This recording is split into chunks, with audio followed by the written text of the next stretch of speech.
So పరిచయాలు అయిపోయింది. మీరందరూ చావడానికి సిద్ధంగా ఉన్నారు నాలాగే. Good, very good. మీలో కొంతమంది ఆల్రెడీ చచ్చిపోవడానికి ప్రయత్నం చేశారు, బట్ ఫెయిల్డ్. బ్రతకడం చేతగానప్పుడు చచ్చిపోవడంలో తప్పులేదు. మనందరి సమస్య ఒకటే, మనందరి ఎజెండా ఒకటే. మనిషి బ్రతకడానికి ఎన్ని మార్గాలున్నాయో చచ్చిపోవడానికి కూడా అన్నే మార్గాలున్నాయి. అందులో ఒకటి మనం అందరం కలిసి చచ్చిపోవడం.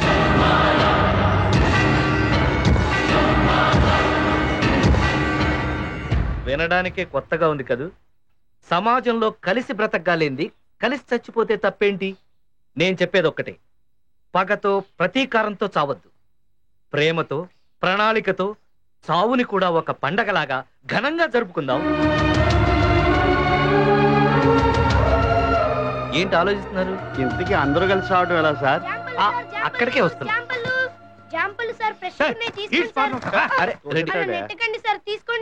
సారీ రా, ఓ 10 రూపాయలకి. అలాగే సార్.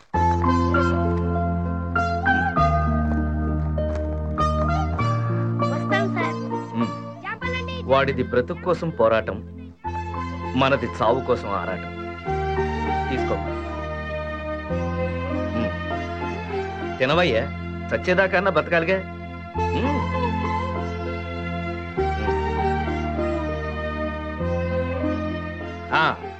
ఇప్పుడు అసలు విషయానికి వద్దాం. ప్రణాళిక అంటే ఏంటో అనుకున్నాను, పెద్ద ప్లాన్ తోనే వచ్చాడు. మనమందరం కలిసి చనిపోవాలంటే 200 కిలోమీటర్లు కలిసి ప్రయాణం చేయాలి. ఇది హైదరాబాద్. ఇక్కడి నుంచి మనం అందరం ఒక బస్సులో బయలుదేరి శ్రీశైలం పక్కన ఉన్నటువంటి కైలాసం అనే ఈ కొండ మీదకి చేరుకుంటాం. 6 గంటల ప్రయాణం. ఇది చాలా ఎత్తైన కొండ. ఇక్కడి నుంచి ఈ కింద కనిపిస్తున్నదే లోయ. 1000 మీటర్లు ఉంటుంది. పైనుంచి మన బస్సు అదుపు తప్పి లోయలో పడిపోతుంది.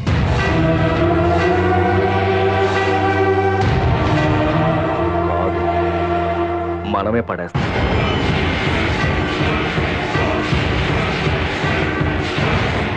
ఆ తర్వాత నాకు తెలియదు. అదేం సారో, ఆ ప్లాన్ గీకింది మీరే కదా. ఆ తర్వాత మొత్తం పెట్టు. ఎవరితో వాళ్ళది. అంటే స్వర్గానికి పోయేవాళ్ళు స్వర్గానికి పోతారు, నరకానికి పోయేవాళ్ళు నరకానికి పోతారు. చస్తావా? చస్తేనే కదా స్వర్గానికో నరకానికో పోయేది. ఒకవేళ ఏ కాలో విరిగి మళ్ళీ బతికితే? మళ్ళీ ఎక్కి మళ్ళీ దూకు. ఎట్లా అన్నం ఉన్నాడు కదా మనం చంపడానికి. అంతెందుకు, బస్సు పైనుంచి పడితే ఆ శబ్దానికే మనలో సగం మంది గుండెకి చేస్తారు. అన్నా నాదో డౌట్, నీ ప్లాన్ ఫ్లాప్ అవుతుంది కదా. ఇదేమన్నా నీ సినిమానా ఫ్లాప్ అవడం? నేను పాత పెట్టి కొడతాను. Reddy no chance. ఇది కొత్త కాన్సెప్ట్. మీ చావుకి నాది గ్యారంటీ. అంటే మీరు చావరా? అదే, మన చావుకి నాది గ్యారంటీ. రెడిక్యులస్. చావడానికి అంత దూరం దేనికి? అయినా అంత దూరం వెళ్ళి బస్సు దూకే బదులు ఇక్కడ ఏదో కొండకి మనమే దూకితే? మనం దూకితే ఆత్మహత్య, బస్సు పడితే యాక్సిడెంట్. Just accident. ఒక అందమైన ఆత్మహత్య. అవును, సార్ చెప్పింది బాగుంది. ఇందాక పిల్లల్ని చూసినారు కదా, ఎట్లా పోలీసు వాళ్ళు అంగి పట్టుకుని కొట్టుకుంటా పోయినారు. ఏనా? దీనివల్ల 2 లాభాలున్నాయి. ఒకటి, మన చావు యాక్సిడెంట్లుగా ఉంటుంది గనక మన కుటుంబాలకి చెడ్డ పేరు రాదు, మన మీద సానుభూతి ఉంటుంది. 2, మన పేరునున్నటువంటి ఇన్సూరెన్స్ పాలసీలకి ఏ డోకా ఉండదు. అరే, ఈ ప్లాన్ ముందే చెప్తే ఇంకో 10 లక్షలకి ఇన్సూరెన్స్ చేయించుకునేవాడు కదా. మందిని ముంచడం కాకుండా ఇన్సూరెన్స్ కంపెనీలు కూడా ముంచాలనుకుంటావు నువ్వు? నువ్వేనా మనిషివా బర్రెవా? బర్రె అక్కడ సూసైడ్ చేసుకుంటది. రెడ్డి, చచ్చే ముందు కూడా ఎందుకయ్యా కొట్టుకు చావడం? Correct sir. అంతా బానే ఉంది. మరి బస్సుని బస్సు డ్రైవర్ని నేను తీసుకొస్తాను. వీడబ్బా, వీడు మందిని చంపడానికి పుట్టినట్టున్నాడే. ఇంతకీ బస్సు వచ్చేటప్పుడు మనం చచ్చేటప్పుడు? రేపు. నాకున్న జబ్బుకి నేను ఎక్కువ రోజులు బతికే అవకాశమే లేదు. ఒకవేళ బతికినా ఆర్థికంగా నా కుటుంబానికి ఇబ్బందులే కానీ ఒరిగేదేమీ లేదు. ఇక్కడున్న వాళ్ళందరిలో నాకు తప్ప వెంటనే చావాల్సిన అవసరం ఎవ్వరికీ లేదు. అందుకని మీరంతా ఒక్కసారి. నాకు బ్రతకాల్సిన అవసరం లేదు. రేపు అనేది ఉందని మేము బతకాల్సిందే తప్ప ఈ లోకానికి మాతో ఏ అవసరం లేదు.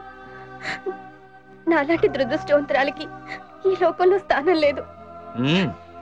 ఈ లోకానికి ఎవరితోనూ పని లేదు. వస్తుంటారు, పోతుంటారు. వచ్చిన వాళ్ళు పోక తప్పదు, పోయిన వాళ్ళు తిరిగి రాక తప్పదు.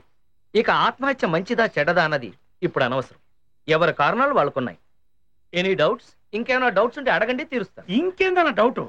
అందరు కలిసి చేస్తే ధైర్యంగా ఉంటది, పైకి చెప్పడానికి కొత్తగా ఉంటది, సినిమా క్లైమాక్స్ మాదిరి రిచ్ గా ఉంటది. సో మీ అందరికీ రేపొద్దున దాకా టైం ఉంది. రాత్రికి బాగా ఆలోచించుకుని అప్పటికీ చనిపోవాలని అనిపిస్తే రేపు ఉదయం 11 గంటలకల్లా పార్క్ గేటు దగ్గరికి రండి. అక్కడ మన కోసం బస్సు రెడీగా ఉంటుంది. కట్టుబట్టలతో రావాల్సమా? రేపు పొద్దున 11 గంటలకి మన జర్నీ టు డెత్ స్టార్ట్ అవుతుంది. కావడి కుయ్యేనోయ్ కుండలు మన్నేనోయ్ కనుకుంటే సత్యం ఇంతేనోయ్ ఇంతేనోయ్. మల్లేషు బాగున్నావా? బాగానే మొన్ననే కాశీకి వెళ్ళొచ్చా, మంచి తావి తీసుకొచ్చా. అది కట్టుకుంటే కౌలు గ్యారంటీ. ఆడపిల్లలేగా మగపిల్లలు మగపిల్లలు.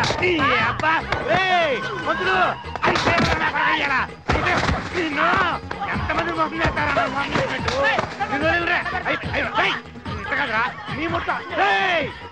మళ్ళీ పక్క అనొచ్చావా చంపేస్తారా రే? మల్లేష్ ఎవరదే? మల్లేష్ వస్తున్నా పటేలా వస్తున్నా వాందేవి. అక్కడ కాదు ఇక్కడ. పటేలా ఏంటి మళ్ళీ అదే గొడవ? అదే వేళ అదే గొడవ. నేను చచ్చిపోతా నేను చచ్చిపోతా. ఇట్రా. ఏంటి ఇవాళే చచ్చిపోవాలా? నేను ఇప్పుడే చచ్చిపోవాలి. ఇప్పుడు బాగోలేదు గాని రేపు చస్తావా? నువ్వు విన్నది కరెక్టే. రేపైతే నీకు తోడుగా మేం కూడా ఉంటాం. తోడుగానా? దేనికి? చావడానికి. చావడానికా? నాతో పాటు ఇంకొంతమంది. ఇంకొంతమంది?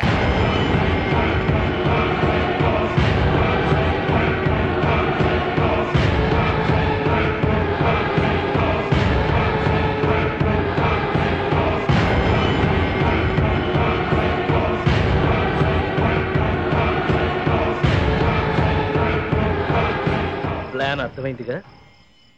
రోజు నువ్వు ఇలా చచ్చే బదులు ఒకేసారి చావడం మేలు. సూపర్ సూపర్ పటేలా. ఇంత అద్భుతమైన సాగు ప్లాన్ నా జీవితంలో ఏం లేదు. బస్సు గంట ముందు తీసుకొస్తా పటేలా. Good. That is the spirit of death. మరే నా పిల్లానికి నా బూడిది కూడా దొరకకూడదు. దొరికితే కాశీ తీసుకెళ్లి పుణ్యం కట్టేసుకుంటది. అమ్మా ఛాన్స్ చెప్తానేంటి? ఈడెవడు ఈ టైంలో సీక్రెట్ లో కూర్చున్నాడు? అమ్మా ఏంటబ్బా తాగితే సత్తావరా? ఓ పటేలా ఇదిగో మనకి ఇక్కడ హాఫ్ టికెట్ దొరికింది. ఏం రైతేది ఈ వయసులో నీకు సవసరమా? ఎవరి సమస్య వాళ్ళకి పెద్దది. నీ పేరేంటి నాన్న? చందు. ఎందుకు చచ్చిపోవాలనుకుంటున్నావు? ఈ రోజు 10th class results uncle. Fail అయ్యావా? ఎన్నోసారి? రెండోసారి. ఓహో, చదువు అవ్వలేదా? చదివాను అంకుల్. ఎంత చదివినా గుర్తుండట్లేదు. సినిమాలు ఎక్కువ చూస్తావా? లేదు అంకుల్, నాకు మ్యూజిక్ అంటే ప్రాణం. మరైతే అదే కంటిన్యూ చేయాల్సింది. నేను అదే చెప్పాను అంకుల్, కానీ మా డాడీ ఒప్పుకోవట్లేదు. మ్యూజిక్ అంటే చంపేస్తాను అంటున్నారు. రేపు ఊరి నుంచి వస్తారు. నేను ఫెయిల్ అయ్యానని తెలిస్తే అన్నంత పని చేస్తారు. నన్ను వదిలేండి అంకుల్, నేను చచ్చిపోతాను. అసహ్యంగా ఎండ్రిని దాగి గిలగిలా కొట్టుకుని చస్తావా? మరెలా? చెప్తాగా. అది సంగతి. రేపు వస్తావుగా? వస్తాను అంకుల్. కరెక్ట్ గా 11 గంటలకి. ఓకే. రేపు 11 గంటలకి వస్తా పటేలా. పటేలా రేపు నా బండికి నాకు డీజిల్ బాధ్యత నీదే. అలాగే అలాగే. ఓకే. అమ్మా ముందు అనుకొని పురుగుల మంది ఎత్తాను. తాగితే ఇప్పుడే వచ్చినవాడిని. ఏ అమలా ఇట్రావే. ఏమన్నాడే మీ నాన్న? ఎప్పుడు ఇస్తానా డబ్బులు? ఏంటే ఏడు కొట్టుదారా? ఏడ్చి ఏడ్చి ఎవరు కొంప ముంచుతావే? నీ కన్నీళ్ళకేం కాసులు రాలు. 2 రోజుల్లో నేను అడిగిన డబ్బులు ఇవ్వకపోతే నీకు ఇంట్లో స్థానం ఉండదు. దరిద్రంలో దాపరించింది ఇంటికి.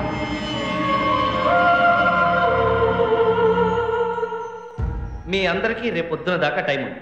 రాత్రికి బాగా ఆలోచించుకుని అప్పటికీ చనిపోవాలని అనిపిస్తే రేపు ఉదయం 11 గంటలకల్లా పార్క్ గేట్ దగ్గరికి రండి. అక్కడ మన కోసం బస్సు రెడీగా ఉంటుంది.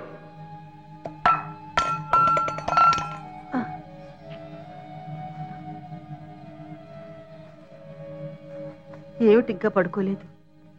రేపటి గురించి ఆలోచిస్తున్నారా?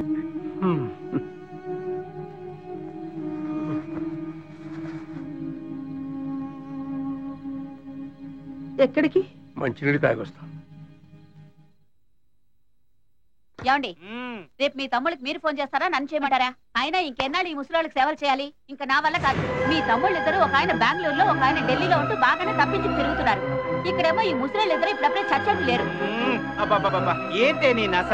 ఆ మీకు నసలాగే ఉంటుంది, చేసేదాన్ని నాకు తెలుస్తుంది. అయినా మీ అమ్మా నాన్నలకి మీరు ఒక్కరే పుట్టారా? సర్లేవే, రేపు ఫోన్ చేస్తానని చెప్పానుగా. అయినా రేపు నువ్వు ముసల్దానివి కాకపోతావా, నేను చూడకపోతానా? మనకి 2 కొడుకులున్నారు, గుర్తుంచుకో. అలాంటి పరిస్థితి వస్తే ఇంత విషమైనా తాగి చస్తాను గాని ఇలాంటి బతుకు బతకను.